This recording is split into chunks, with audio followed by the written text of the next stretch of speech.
Voilà.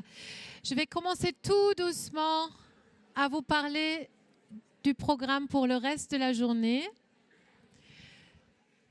Donc après une matinée qui était particulièrement dense, avec une revue des recommandations de bonnes pratiques pour les différents troubles du neurodéveloppement, nous allons avoir un après-midi probablement un peu plus interactif, léger, qui portera sur différents sujets qui vous tiennent à cœur.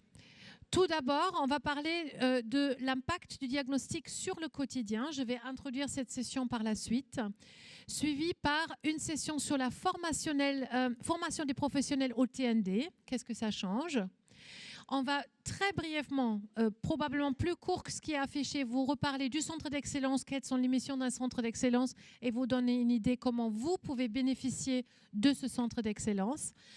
Pour après parler de la recherche participative, donc un sujet, comme vous l'avez entendu, qui nous tient à cœur et nous attendons à avoir la présence de la directrice générale de l'ARS Grand Est, le Dr Christelle Ratignier, à partir de cet après-midi.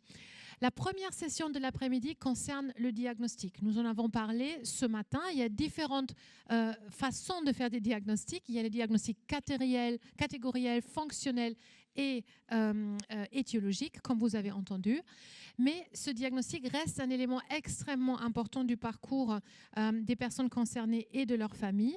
Et vont en témoigner aujourd'hui Madame Marjorie Rolly, qui est puéricultrice et maman d'un enfant concerné. Madame Brigitte Prost, qui est vice-présidente de l'APD Alsace, merci beaucoup d'être là, et Madame Gwenaëlle Barra, qui est professeure ressources autisme, merci d'être là. Et cette session sera animée par 3 personnes, le docteur Catherine Chabot, qui est responsable du CRA 67 du pôle enfants et adolescents, et le docteur Anne de Saint-Martin, que je n'ai plus besoin de présenter, et je crois que tu remplaces le docteur Romain Coutel. Très bien, vous pouvez commencer la question, merci. Merci Carmen. Alors juste un mot d'introduction. La maman d'Anatole va nous parler de son parcours. Moi je dirais un mot d'Anatole que j'ai rencontré quand il était petit. Et je me souviendrai toujours à l'âge de moins de 5 ans, Anatole essayant de me faire comprendre qu'il était allé à la mer en grande souffrance parce qu'il ne pouvait pas l'exprimer oralement et qui essayait de me dessiner un parasol. Et le temps de comprendre qu'il y avait un parasol et qu'il voulait me raconter qu'il était à la mer a été assez long, mais on y est arrivé. Voilà, je laisse parler la maman d'Anatole. Bonjour, je suis Marjorie Rolly, donc la maman d'Anatole, qui a aujourd'hui 8 ans et demi, et je vais vous raconter son histoire. Anatole est né en 2016, ses 2 frères avaient 7 ans et 4 ans et demi. Comme je suis infirmière puéricultrice, je me suis rendu compte tôt qu'il avait un retard de développement. À 5 mois, il ne babillait pas. Les premières investigations, c'était pour éliminer une surdité. Les tests ORL étaient normaux, mais il a fallu les refaire de 6 mois en 6 mois pour être sûr. Et c'est la première fois que j'ai entendu « il faut attendre qu'il grandisse ». Si j'avais su le nombre de fois où j'entendrais ça de la part des professionnels de santé, même si je sais que c'est la réalité, il faut attendre que l'enfant grandisse. Mais pour un parent, c'est dur. J'avais l'impression d'avoir une épée de Damoclès au-dessus de la tête. Au fur et à mesure des mois, je remarquais peu d'évolution dans le langage et un retard du développement psychomoteur. Retournement tardif, pas de pointage à 9 mois, il ne répétait pas une syllabe. La station assise a été acquise à 12 mois et la marche à 18 mois. Je relativisais, mais j'avais toujours cette inquiétude au fond de moi. Mon mari, moins, peut-être parce qu'il n'avait pas les mêmes connaissances que moi sur le développement psychomoteur. La pédiatre était rassurante, donc ça me rassurait un peu. À 2 ans, l'ORL nous a dit que l'audition était parfaite et nous orientait chez l'orthophoniste et le pédopsychiatre. Anatole disait alors 4 mots isolés. Rapidement, les séances d'orthophonie ont eu lieu 2 fois par semaine. J'ai demandé à la pédiatre une orientation vers le CRTLA, mais nous n'avons pas pu avoir de rendez-vous. Anatole était trop jeune, il avait 2 ans et 9 mois, et on nous a dit « il faut attendre ». Au même moment, à ma demande, Anatole a rencontré un neuropédiatre. Je suis sortie de la dernière consultation en pleurs. Ce médecin m'avait dit de stopper l'orthophonie, d'arrêter de travailler, de ne pas scolariser Anatole et de rester avec lui à la maison. Alors qu'à ses 2 ans, nous avions rompu le contrat chez l'assistante maternelle, qui était très bien, mais pour qu'il soit accueilli en crèche collective, et ainsi être sûr qu'il soit dans un bain de langage, qu'il soit stimulé par les autres enfants et qu'il soit en interaction avec différents professionnels. À la maison, il n'y avait pas d'écran. Malgré la présence des 2 aînés, c'est possible. On lui racontait des histoires, on lui parlait normalement. Le neuropédiatre a orienté Anatole au CAMS. Quelques mois plus tard, il a eu sa première consultation chez la pédopsychiatre, entre guillemets, pour savoir si Anatole est autiste. Au bout de 15 minutes, elle nous a dit quelque chose du genre « Vous allez me prendre pour un charlatan de vous dire ça si tôt, mais votre fils n'est pas autiste. » Elle confirme notre ressenti. Elle nous demande par contre si on a déjà pensé à un problème de langage. Pour la première fois, le mot dysphasie a été prononcé. Je lui explique qu'il est trop jeune pour une consultation au CRTLA, mais elle a pu nous avoir un rendez-vous. Nous avons décidé de le scolariser, rien que pour l'aspect financier. La maîtresse n'était pas inquiète. « Mais il parle, votre enfant, j'en ai vu des pires. » J'étais rassurée, mais je sentais que quelque chose n'allait pas. Je voyais que son langage ne correspondait pas à un enfant de 3 ans. Et mon mari devenait aussi inquiet, ce qui m'inquiétait encore plus. Il a eu sa consultation au CAMS peu après la rentrée en petite section de maternelle. Le CAMS l'a orienté à la PCO pour faire des séances de psychomotricité parce qu'il avait un léger décalage en motricité fine et globale. Il y a eu le confinement, les devoirs à la maison. Anatole était en difficulté pour les réaliser. J'ai eu un entretien avec l'enseignante qui me rassure. Mais à la reprise de l'école après le confinement, elle me dit qu'effectivement elle est inquiète car Anatole a des retards des apprentissages scolaires. À 4 ans, en début de moyenne section de maternelle, Anatole a eu sa première consultation au CRTLA. Il disait une 50aine de mots. Il avait un trouble articulatoire sévère. Il a fallu attendre, le laisser grandir et le revoir dans quelques mois. Les suivis ont continué. À un moment, Anatole passait 2 heures tous les mercredis chez des spécialistes, moi dans la salle d'attente, ses frères seuls à la maison. Je travaillais à 80% pour pouvoir assurer tous les rendez-vous. Un mercredi type, vite réveille-toi, on va chez l'orthophoniste, vite on part à l'éveil musical, vite tu as orthoptiste, vite on mange pour aller vite à la sieste. Réveille-toi de la sieste, vite on part chez la psychomotricienne, vite on rentre dîner pour que tu ailles vite au lit. Ses frères étaient seuls ou suivaient vite le rythme pendant ce temps. Je vous raconte que je me dépêchais de le coucher, de le faire dormir. Anatole a toujours eu besoin de beaucoup dormir. Il faisait des nuits de 12 heures. Aujourd'hui encore, il a besoin de dormir 11 heures par nuit et il faisait des siestes de 2 heures tous les après-midi jusqu'en moyenne section de maternelle. On nous a expliqué que les problèmes de langage fatiguent. C'est comme quand nous, on va dans un pays étranger dont on ne maîtrise pas la langue. On se concentre toute la journée pour comprendre et pour se faire comprendre. C'est épuisant. Notre vie était rythmée autour de son sommeil. À 4 ans et 7 mois, il a eu une évaluation complète au CRTLA et ça nous a sauvés. Enfin, on avait un diagnostic. Même si ça ne change rien de mettre un nom sur les symptômes, ça change tout de le savoir. Anatole a un TDL sévère. La compréhension n'est pas touchée. On a eu la chance de savoir tôt, ainsi on a pu aider au mieux notre fils. Le CRTLA nous a proposé d'introduire la CAA, communication augmentée ou alternative. Nous nous sommes formés au Makaton, communication par la parole, les signes et les pictogrammes. C'était dense, prenant et coûteux. Lorsque nous parlions à Anatole, nous associons les gestes, ce que l'orthophoniste faisait déjà. Il a de suite adhéré aux gestes, mais pas aux pictogrammes. Ainsi, il pouvait se faire comprendre. Il faisait beaucoup moins de colère. Ses frères ont également appris les gestes en nous voyant faire, mais ils n'avaient pas besoin de les utiliser pour comprendre Anatole. Surtout notre deuxième fils, qui comprenait très bien Anatole. Et des fois, il s'énervait avec moi quand je ne comprenais pas ce que me disait Anatole. Et mon fils me disait « Oh, mais il a dit ça, tu ne comprends rien !» On a toujours fait attention de ne pas utiliser notre deuxième fils comme traducteur, mais de lui-même, il en avait marre qu'on essaye de comprendre et il traduisait. On n'a jamais fait de différence entre Anatole et ses frères, malgré ses difficultés à se faire comprendre. Anatole a une place normale dans la fratrie, ses frères ne font aucune différence.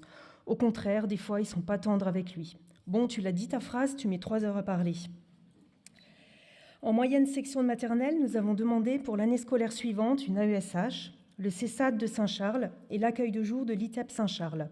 La MDPH a décidé que les troubles d'Anatole n'étaient pas assez sévères et a juste accepté l'AESH. Là encore, quel stress. Nous avons fait un recours et nos demandes ont été acceptées.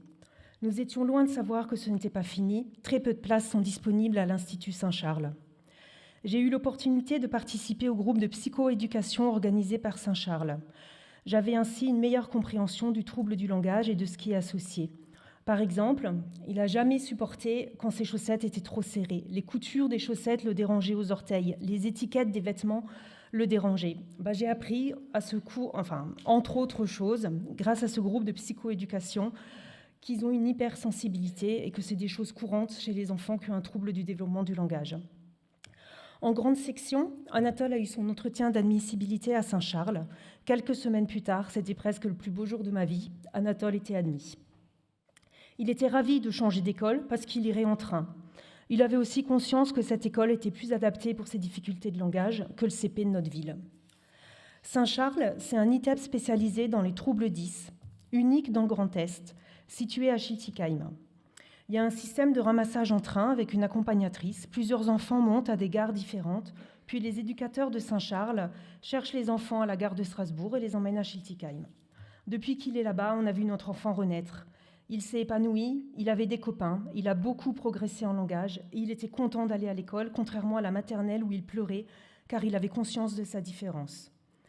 À Saint-Charles, il y a des petites classes entre 6 et 12 élèves, 4 niveaux différents. Les prises en charge thérapeutiques sont sur le temps scolaire. Psychologue, psychomotricienne, orthophoniste, ergothérapeute, orthoptiste. Une éducatrice est présente dans chaque classe. Les repas de midi sont un temps thérapeutique, échange au sein du groupe, autonomie. Les mercredis, les enfants sont également accueillis par l'éducatrice. Ils travaillent le langage, l'expression, la culture. Ils font du théâtre, de l'escalade, des visites de musées, des randonnées, etc. Chaque année, Anatole a eu la chance de partir en séjour avec sa classe et l'éducatrice. Il en revient transformé à chaque fois. Il est beaucoup plus ouvert sur l'extérieur, moins timide, plus autonome. Notre formatrice de Makaton nous a encouragés à utiliser un logiciel de CAA pour Anatole sur la tablette. Saint-Charles nous a aidés à le mettre en place. Anatole a encore pu plus s'exprimer grâce à ce logiciel qui fonctionne avec des pictogrammes et une synthèse vocale. Ensuite, nous avons fait un test génétique à la demande du CRTLA. Anatole a une maladie rare liée à une mutation de novo. Plusieurs symptômes sont associés à sa maladie, et là, c'est comme si on coche les cases pour nous, parents. Un patient sur 2 a une déficience intellectuelle, il n'en a pas. Beaucoup de patients ont de constipation chronique, il n'en a pas. Souvent, des troubles du spectre autistique sont associés, il n'en a pas. Beaucoup de patients ont des troubles du comportement, il en a, des diagnostics sont en cours. Beaucoup de patients font des crises d'épilepsie, il n'en a jamais eu, donc c'est rassurant pour l'avenir. Il peut y avoir une malformation rénale qu'il n'a pas, et un patient sur 2 a une dilatation de l'aorte. Il en a une, on rajoute donc un suivi supplémentaire, et les cardiopédiatres ne connaissent pas sa maladie, ils ont un discours différent face à la conduite à tenir. Aujourd'hui, il est en 3e année à Saint-Charles. Les apprentissages sont personnalisés selon le niveau de chaque enfant. En plus de la dysphasie, Anatole a une dyspraxie verbale sévère et une dyslexie importante. Chaque année, un autre diagnostic se rajoute. À chaque réunion ou consultation, je me demande ce qu'on va encore lui trouver. Autant Anatole est très heureux d'aller à Saint-Charles, autant c'est très difficile pour lui de fréquenter le milieu ordinaire, le centre de loisirs pendant les vacances, les activités sportives. Il ne s'intègre pas et est très angoissé. Il n'y a pas de méchanceté de la part des autres enfants, mais il se met en retrait tout seul. Depuis tout petit, il a conscience de sa différence, du regard des autres, malgré que nous lui ayons fait vivre une vie ordinaire.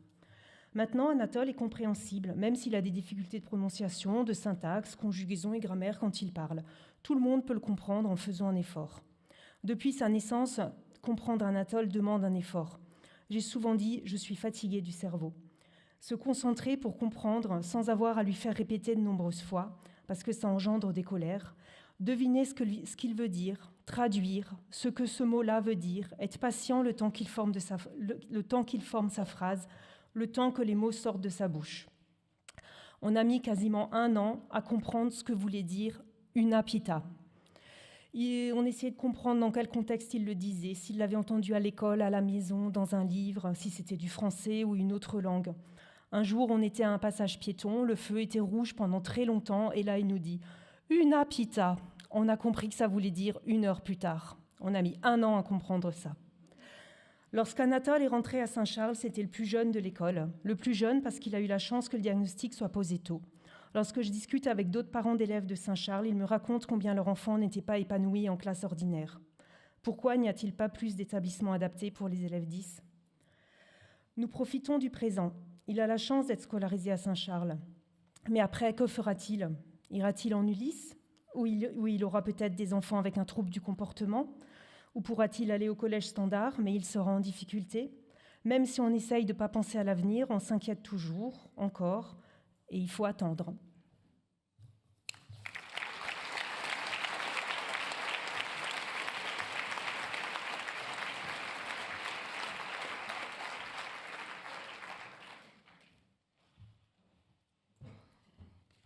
Merci. Donc on propose les questions à la fin des trois témoignages.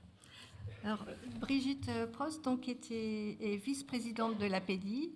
Elle a été longtemps présidente de la CDAPH du Bas-Rhin et depuis la fusion, elle est donc vice-présidente de la CDAPH et elle est aussi maman d'un jeune homme qui présente un TDI. Merci. Bonjour. Alors, je propose de décliner mon intervention en trois parties. D'abord, relater rapidement le parcours de notre fils. Ensuite, quelles ont pu être les conséquences du dévoilement de son handicap. Et enfin, tirer un bilan des expériences vécues. Alors, au vu du temps imparti, je ne développerai pas le parcours des premières années de mon fils. Mais sachez qu'à 3 ans, il marchait mais s'épuisait vite. Il parlait à peine, mais il nous comprenait. Bref, son retard de développement était plus important qu'on ne l'imaginait au départ. Et bien sûr, il fallait réagir. Alors, je vais aussi passer sur certains détails, mais après quelques séances d'orthophonie, nous avons compris qu'il ne pourrait pas intégrer l'école maternelle. J'ai donc pris un congé, je l'emmenais en poussette faire toutes les démarches. Et enfin, nous avons trouvé un jardin d'enfants qui l'accueillerait.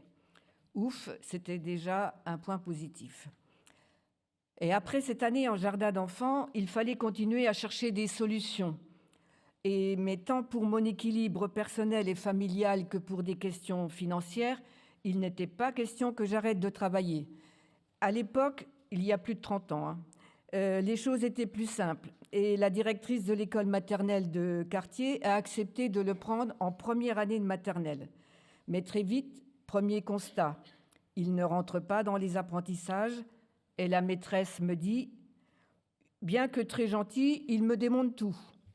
Une chance encore, nous ne parlions pas encore d'AVS, mais une association, le Chaînon Manquant à l'époque, proposait ce type d'accompagnement et avec un suivi et un accompagnement des jeunes auxiliaires que je qualifierais d'exemplaires, il a pu faire ses 3 années de maternelle accompagné à temps complet par un AVS. Chance encore, une classe s'est ouverte dans notre quartier et il a pu y rentrer, mais toujours accompagné par une AVS du Chaînon Manquant. Et à partir de ce moment-là, nous avons véritablement compris que notre fils était dans le champ du handicap, expression que nous ne connaissions pas, mais qui nous était dite et redite. Alors, nous avons commencé à entendre des mots qui nous sont devenus plus que familiers. Ça me rappelle ce qui a été dit ce matin, mais à l'époque, c'était du jargon, CDES, CESAD, IME, etc., etc. Dur d'entamer les démarches pour que notre fils soit reconnu handicapé, mais pas tant les démarches administratives que psychologiquement pour nous parents. Oui, c'est certain, il est handicapé et ne pourra jamais avoir une vie normale, ordinaire. Et puis, il faut rencontrer des professionnels et, avec beaucoup de guillemets, choisir. À l'époque, c'était encore possible. La structure qui nous conviendra le mieux. Je ne m'étends pas sur les heures passées en salle d'attente, le temps à se renseigner sur les divers CESAD qui existent, etc., etc.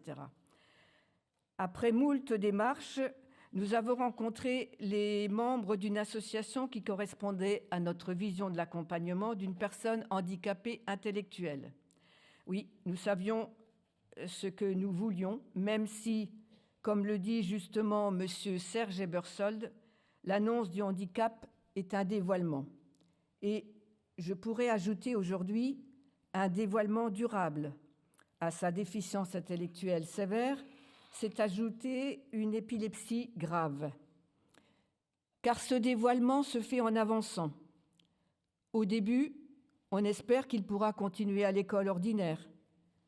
Puis après ce passage, On espère que malgré tout, il pourra apprendre à lire à son rythme. Et puis, même si ce n'est pas le cas, on espère qu'il pourra travailler en ESAT, etc., etc. Dans son parcours, nous avons souhaité que Vincent intègre une des classes de la API, Association du mouvement parental. Oui, déjà à l'époque, nous croyons à l'inclusion mesurée et raisonnée, et les classes intégrées de l'API dans le cadre du CISES correspondaient à notre recherche. Enfin, Vincent avait trouvé sa place. Enfin, nous pouvions imaginer que son accompagnement serait pérenne et qu'il évoluerait à son rythme. Nous n'avons jamais regretté ce choix. Outre le fait qu'il évoluait avec ses pairs, il était accompagné par une équipe pluridisciplinaire de qualité et je n'avais plus à gérer seul les rendez-vous. Un revers quand même à la médaille. Plus il grandissait, plus le décalage était important.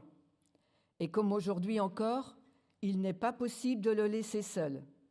Et avoir une personne à notre domicile ne nous convenait pas vraiment. De ce fait, j'ai décidé de réduire mon temps de travail. Certes, nous touchions un complément à l'AEH, mais je peux me rendre compte aujourd'hui combien ma pension de retraite en a été affectée. Ce à quoi l'on ne réfléchit pas lorsqu'on est confronté à une baisse de travail non souhaitée, mais obligée cependant de par les circonstances. Alors depuis toujours, j'ai eu la fibre associative.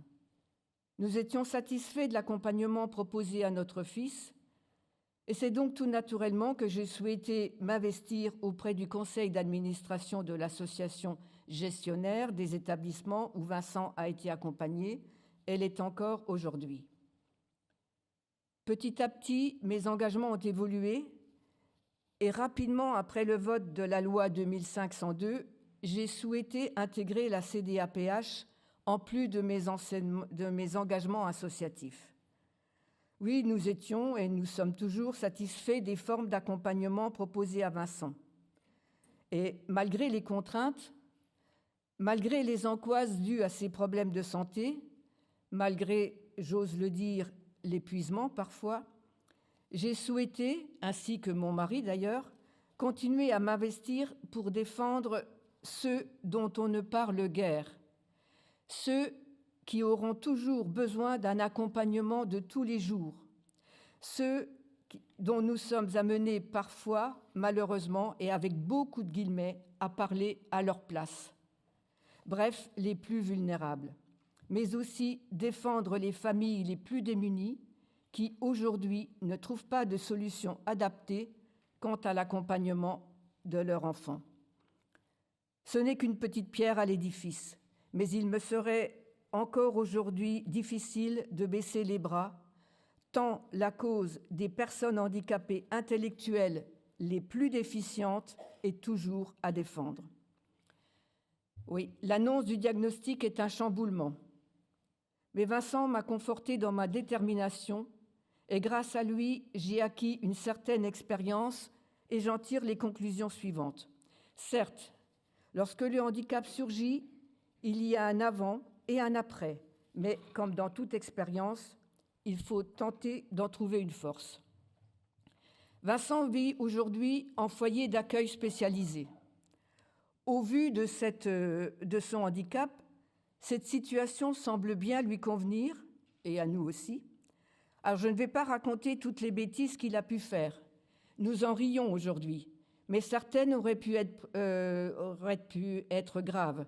Les prises électriques, l'escalade de la rambarde, les sorties dans le quartier sans prévenir et interpellations de personnes dans la rue, etc., etc. En plus, Vincent n'est pas toujours autonome pour les actes de la vie quotidienne, que ce soit pour la douche, le choix des vêtements suivant les saisons et j'en passe. Et donc, pour nous, cet accompagnement est bien rassurant. De plus, je vais vous avouer quelque chose. Je suis d'autant plus heureuse qu'il vive sa vie avec ses copains et ses copines au foyer pour au moins 2 éléments. On me fait comprendre parfois que je suis has-been et que franchement, les foyers, c'est dépassé. C'est contraire à l'inclusion voulue politiquement. Je n'ai pas le temps de développer plus en détail, mais non, l'habitat inclusif n'est pas la solution pour les personnes les moins autonomes. Quant au répit, je suis en mesure de dire que pour moi, pas besoin de mesures exceptionnelles. Le répit, je l'ai toute la semaine. Vincent rentre à la maison chaque week-end. On nous a fait savoir que nous avions droit à la PCH. Nous avons refusé. Pas question que le week-end, je sois considérée comme aidant familial. C'est mon fils qui rentre à la maison et je suis sa mère, pas son aidante, même s'il faut l'aider. Autre élément, justement. Comme il a souvent des comportements et des réactions d'un jeune enfant, j'ai toujours l'impression de le considérer comme mon petit. Et depuis son entrée au foyer, malgré sa déficience, je dirais qu'il est beaucoup plus autodéterminé. Et c'est tant mieux. Merci à l'équipe éducative du foyer. Et ce n'est pas grâce à moi qu'il est plus autodéterminé, c'est vraiment grâce à l'équipe éducative. Vincent est très sociable. Il est heureux entouré de ses amis, d'autant plus que malgré les murs qui contiennent et soutiennent, l'établissement est très inclusif, tant par les activités en journée à l'extérieur que par les sorties loisirs. Un exemple, samedi dernier, Vincent et quelques copains sont allés au Zénith, accompagnés par un éducateur, voir la comédie musicale Molière. Nous sommes ravis qu'il puisse faire ce genre de sortie, tout en pensant qu'à son âge, ce n'est plus à nous de l'accompagner. Idem lorsqu'il est allé 3 jours à Paris. Mon engagement associatif me permet de défendre des valeurs et je suis aussi très heureuse d'être partie prenante à la MDPH. Me rendre compte de toutes les situations complexes, défendre la recherche de solutions adaptées et pérennes rentre toujours dans mon ADN. Et je voudrais d'ailleurs en profiter pour remercier les équipes de la MDPH qui font vraiment un travail de dentelle, toujours pour chercher la solution la plus adaptée. Et je fais juste un petit intermède par rapport à ce qui a été dit ce matin, je me permets, puisque en faisant partie de la CDAPH, tous les mois, nous avons des séances plénières et nous aimons inviter à ces séances des personnes, des professionnels qui viennent exposer ce qu'elles font. Donc, je vous invite à me contacter et ce sera relayé pour que vous puissiez venir présenter ce que vous faites à la MDPH et aussi à la CDAPH. C'est important que les personnes de la CDAPH comprennent aussi l'évolution et ce qui se passe. Voilà, donc vous avez bien compris que ce temps de répit est bien rempli dans mon emploi du temps et qu'il est important pour moi de témoigner, de défendre une cause et d'accompagner des familles en recherche, voire malheureusement en difficulté. Je conclurai en affirmant que, quelles que soient les politiques, Vincent m'a appris que la cause que je défendrai toujours concernera les plus vulnérables, ceux qui ne rentrent pas dans les bonnes cases, ceux qui ne seront jamais traités en exemple, ceux à qui il ne faut pas donner de faux espoirs. La transformation de l'offre, qui donne un pouvoir d'agir plus étendu aux plus capables, ne doit pas faire risquer aux plus vulnérables une plus faible protection. Et dans ce que nous faisons pour l'autre, un sens doit pouvoir se dégager pour que nous prenions le temps de croire en ce que nous sommes. Merci.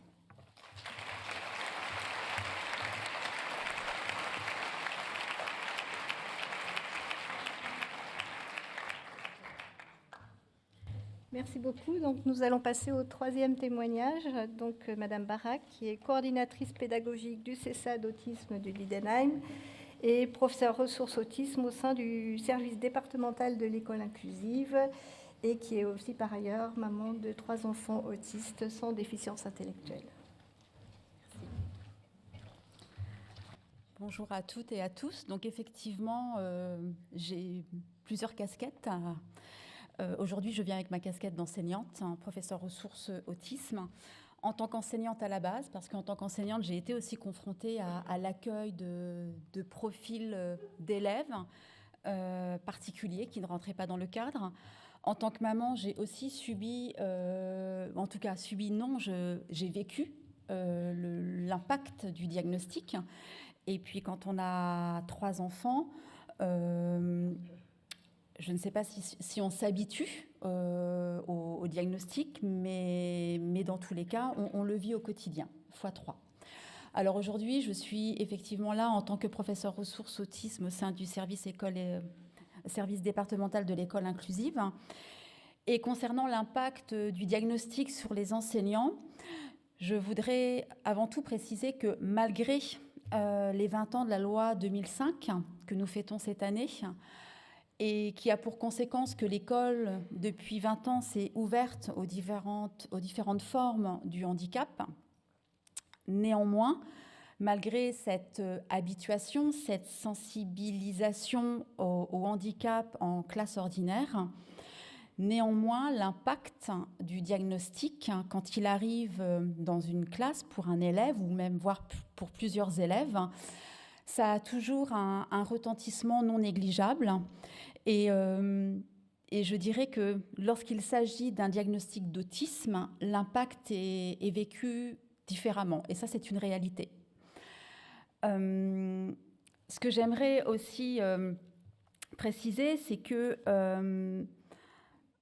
en 20 ans, en fait, la présence, en termes de quantité de chiffres, la présence du nombre d'élèves porteurs de handicap a nettement augmenté. On est passé de 155 000 élèves en moyenne à 520 000 cette année élèves scolarisés dans leur école de secteur en classe ordinaire.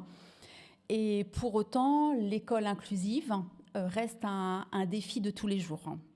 C'est une première bataille qui a été portée par cette loi de 2005, mais malgré tout, le champ reste vaste à travailler.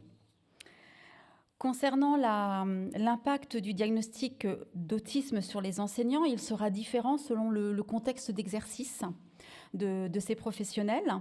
Selon que l'on soit enseignant en école maternelle ou au lycée, les conséquences de ce handicap et les conséquences de ce diagnostic ne seront pas les mêmes.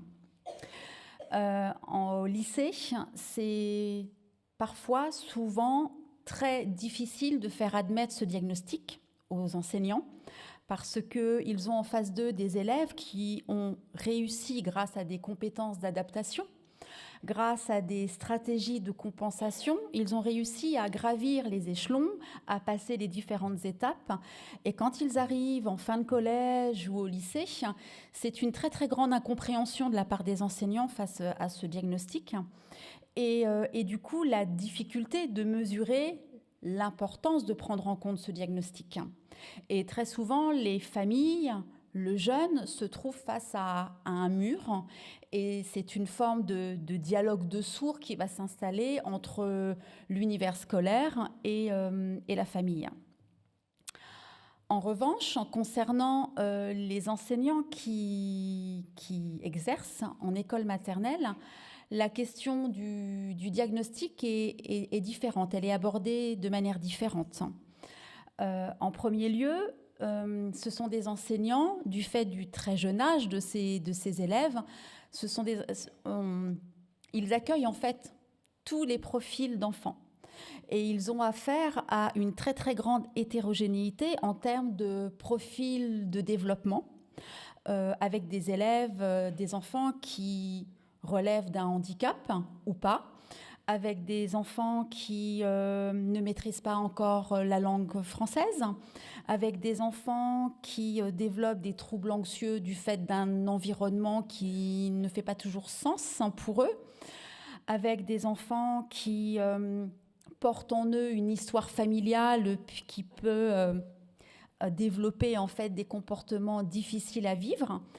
Donc, tout naturellement, ces enseignants ont affaire à cette très grande hétérogénéité. Et quand il y a une très forte suspicion de diagnostic, parce que très souvent, quand les enfants arrivent en maternelle, c'est rare qu'il y ait un diagnostic de posé. Fort heureusement, les enseignants ont un rôle à jouer dans le repérage quand ils accueillent des enfants. Et c'est vrai que très souvent, ils observent des fonctionnements particuliers, ils font des hypothèses de diagnostic, notamment quand il s'agit d'autisme, et rarement ils se trompent. Dernièrement, je lisais une étude scientifique qui montrait que à peu près, quand les enseignants ont une suspicion de diagnostic d'autisme, ils sont dans le juste à 80%. Alors bien sûr, le rôle et du rôle du professeur ressource autisme, ça va être de rappeler aux enseignants qu'ils ne sont pas médecins, qu'ils ne sont pas là pour poser un diagnostic, ils ne sont pas là pour aborder la question du handicap avec les familles, mais pour autant, ils ont un grand rôle à jouer. Et pour eux, le diagnostic est quelque chose d'important. Ils sont dans l'attente de ce diagnostic. Pour eux, c'est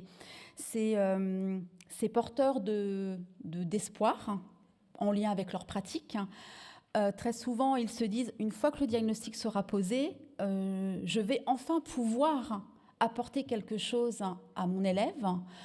Mais malheureusement, c'est un leurre parce que très souvent, quand le diagnostic d'autisme tombe, les enseignants qui avaient un grand espoir dans ce diagnostic, en fait, se retrouvent dépassés, démunis, déstabilisés par ce diagnostic.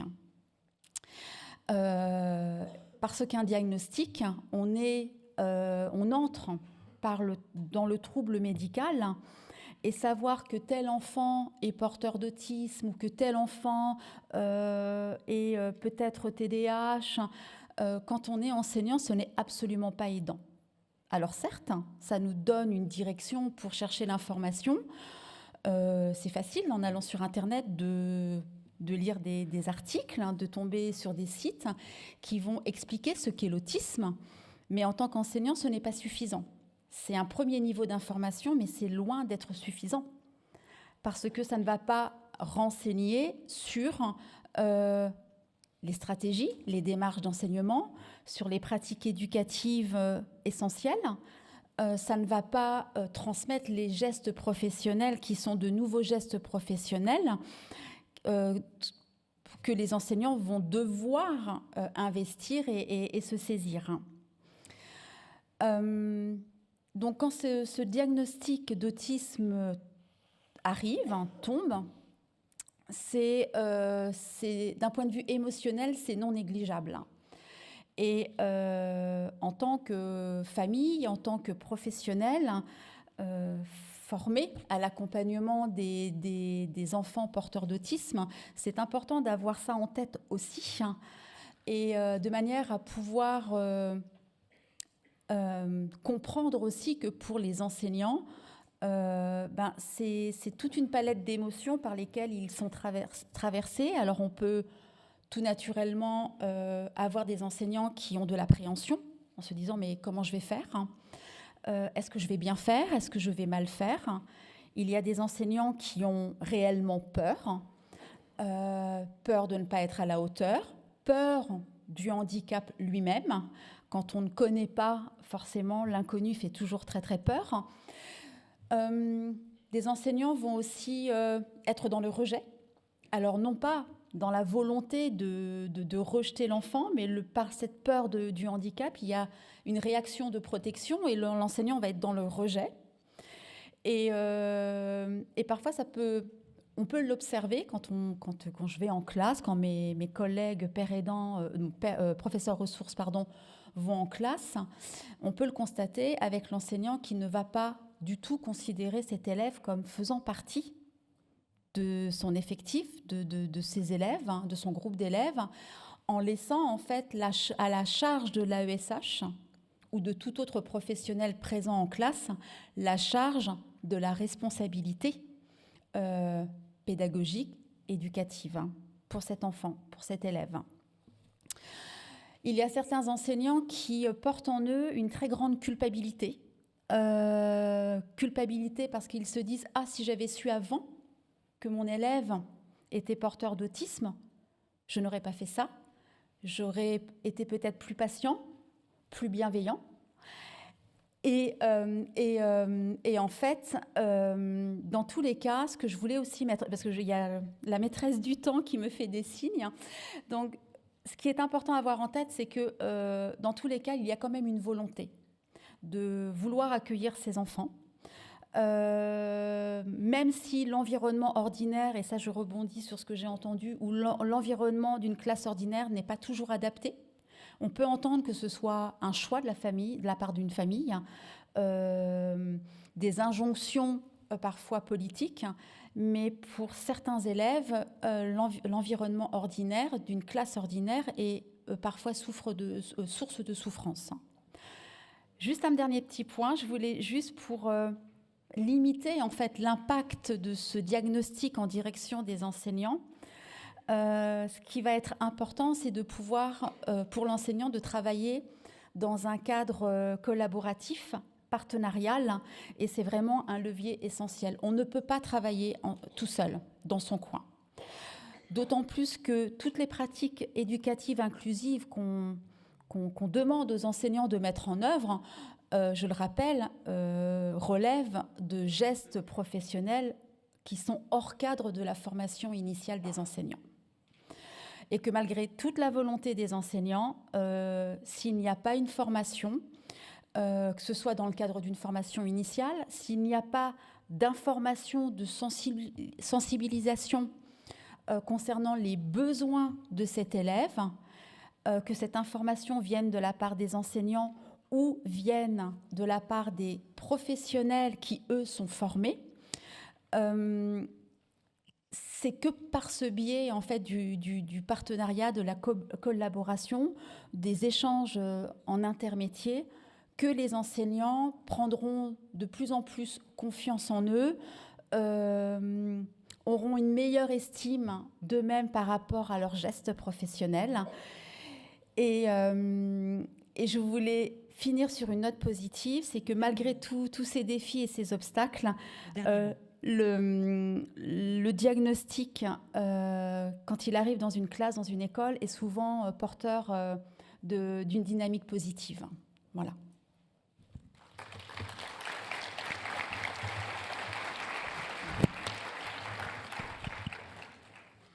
Alors, on a quelques minutes, mais assez peu, pour des questions. Odile. J'ai relevé parmi les questions une seule qui correspondrait à cette session. Les autres, elles pourront être posées après puisqu'elles concernent plutôt la formation. La question s'adresse à vous, madame, qui venez de témoigner. C'est comment votre expérience de mère de 3 enfants autistes a pu s'actualiser dans votre façon d'exercer votre métier. Alors, je vous remercie. Je remercie la personne qui a posé cette question parce que... effectivement, je ne suis pas ici en tant que professeur ressources par hasard. Quand le diagnostic de mon premier enfant est tombé, donc maintenant il a 21 ans, après une errance diagnostique, et là je me rejoins dans le témoignage de Madame Rowley où, pareil, le pédiatre qui me dit « mais laissez le temps à votre enfant de progresser, de se développer ». Quand le diagnostic est tombé, il avait 8 ans. Et malgré tout, par l'observation, j'avais commencé à mettre en place certaines adaptations, d'échanger avec les enseignants, ce qui était très compliqué. Alors, c'était très compliqué de se faire entendre parce que les enseignants, pour eux, il n'y a pas de diagnostic. C'est l'enfant qui manque de volonté, c'est l'enfant qui ne fait pas beaucoup d'efforts, c'est l'enfant qui a la mauvaise idée d'être gaucher au lieu d'être droitier, parce que ça, je l'ai entendu. Pourtant, on n'était pas dans les années 60-70, mais...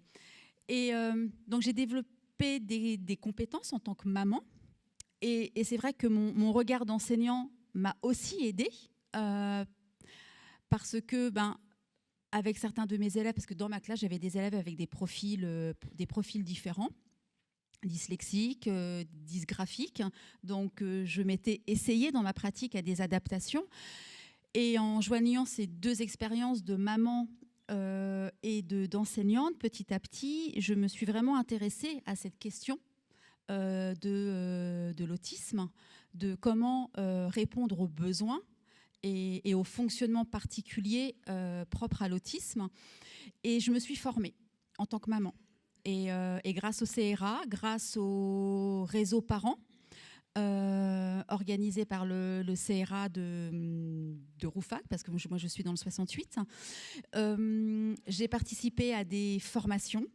J'ai participé à des cycles de conférences qui étaient organisés il y a une dizaine d'années en arrière, organisés conjointement avec le CRA Alsace, l'éducation nationale. Et j'avais la chance d'avoir un chef d'établissement qui m'a entendue en tant que maman et qui m'autorisait à participer à ces journées de conférences. Et petit à petit, j'ai développé des compétences et j'ai d'autant plus mesuré le gouffre dans lequel se trouvaient les enseignants face à ce diagnostic. Et voilà, j'ai eu l'opportunité de pouvoir postuler pour le poste que j'occupe actuellement depuis bientôt 10 ans.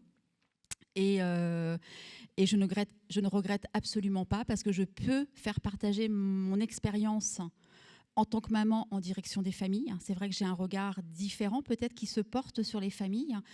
Et ma casquette d'enseignante permet aussi de comprendre la difficulté vécue par les enseignants. On va conclure, merci beaucoup. Et alors, j'espère que ces témoignages auront éclairé la salle, où ça a été un travail pour les porteurs de témoins, les porteurs. Un grand merci pour vos expériences. Grand merci à Madame Prost pour les messages au-delà du témoignage. Et à vous-même, Madame. Voilà, je ne sais pas s'il y a d'autres questions, elles viendront peut-être après. Et puis on va donner la parole à la suite de la session, parce que ça n'est pas fini.